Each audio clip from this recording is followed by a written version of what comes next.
भरम ड्रामे की अगली किस्त में आप देखेंगे कि रमशा का एक सच तो अर्जुमंद के हाथ लग चुका है। अब वो पूरी कोशिश करेंगी कि अहमद के ज़रिए रमशा को बर्बाद कर सकें और पाशा के सामने इसकी असलियत ला सकें। इसीलिए तो अहमद भी खुश है कि पाशा की बीवी के साथ मिलकर मैं रमशा को बर्बाद कर दूंगा। इधर राबिया बेगम रमशा की बातों पर सोचने पर मजबूर थी कि इस तरह सज्जल को इसके बाप का प्यार मिल सकता है अगर वो रमशा की बात मान लें। इसीलिए वो फ़ोन करके पाशा को मिलने के लिए घर बुलाती हैं कि मुझे आपसे बहुत ज़रूरी बात करनी है।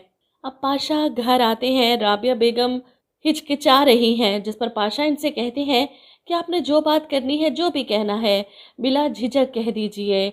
ऐसे में राबिया बेगम डरते हुए तैमूर पाशा से कहती हैं कि भाई साहब, मैं आपके भतीजे के लिए अपनी बेटी का रिश्ता देना चाहती हूँ।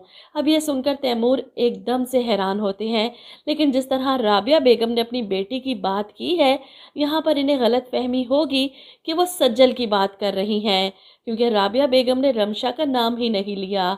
और वही रमशा जो खुश हो रही थी कि अम्मी ने पाशा अंकल को बात करने के लिए बुलाया, क्या वो मान जाएंगे? इसके अंदर तो लड्डू फूट रहे हैं, इनकार की तो कोई गुंजाइश ही नहीं होगी ना।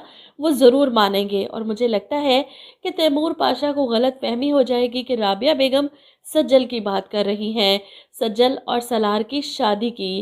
खैर, सज्जल तो तैमूर पाशा को खुद भी पसंद है, इसीलिए वो सलार से बात करके इससे पूछ कर बताने का कहते हैं, क्योंकि खुद वो हामी नहीं भर सकते थे।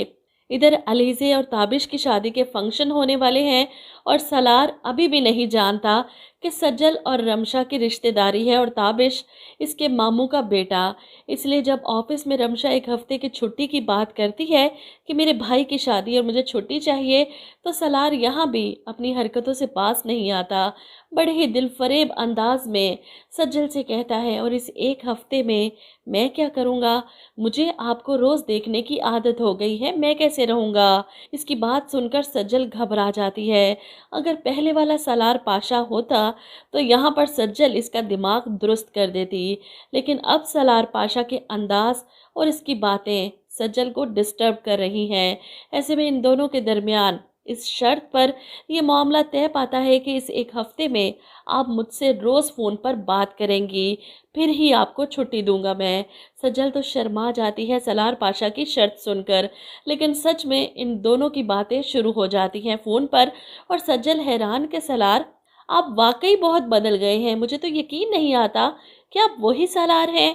खैर, ताबिश और अलीज़े की मेहंदी का फंक्शन है और यहाँ पर रमशा अच्छे से तैयार होकर सीधी सलार के पास जाती है इससे पूछने कि मैं कैसी लग रही हूँ। और सलार मुरव्वत के मारे हल्की फुल्की तारीफ कर देता है कि हाँ, अच्छी लग रही हो। लेकिन फिर अचानक पीछे से आती सज्जल पर नज़र पड़ती है और इसकी आंखें वहीं ठहर जाती हैं। और रमशा हैरान के पीछे मुड़कर देखती है, ऐसा कौन है जिसे देखकर सलार पाशा थम गया। सज्जल पर नज़र पड़ते ही रमशा के चेहरे पर गुस्सा आ जाता है। सज्जल ने भी तो खूबसूरती की हद पार कर दी, पीले जोड़े में वो किसी गेंदे का फूल लग रही थी। ऐसे में सलार पाशा रमशा को इग्नोर करते हुए सज्जल की तरफ बढ़ता है और इसकी तारीफ करता है। सज्जल मुस्कुरा देती है। ऐसे में रमशा को शदीद गुस्सा वो सज्जल को साइड में ले जाकर पूछती है, तुम मुझसे हंस हंस कर क्या बात कर रही थी? शक्ल देखो जाकर अपनी आईने में, ब्लश कर रही हो तुम। सज्जल तो ब्लश कर रही है, लेकिन रमशा को तो हसद और जलन के मारे ही गुस्से से मुंह लाल हो चुका। खैर, अलीज़े को इसकी सहेलियां लेकर आती हैं स्टेज की तरफ, जो काफ़ी प्यारी लग रही है पहली बार, क्योंकि काफ़ी वाहियात ड्रेसिंग इसने इस ड्रामे में की है। ताबिश और इसे एक साथ देखकर तैमूर पाशा अर्जुमंद से कहते हैं कि हमारी वो छोटी सी डोल इतनी बड़ी हो गई कि इसकी रुखसती का टाइम आ चुका है, हमें छोड़कर चली जाएगी अब। और इसकी रुखसती के बाद दोनों मियाँ बीवी परेशान, क्योंकि ये वक्त काफ़ी भारी होता है माँ बाप के लिए जब बेटी रुखसत होकर घर से जाती है।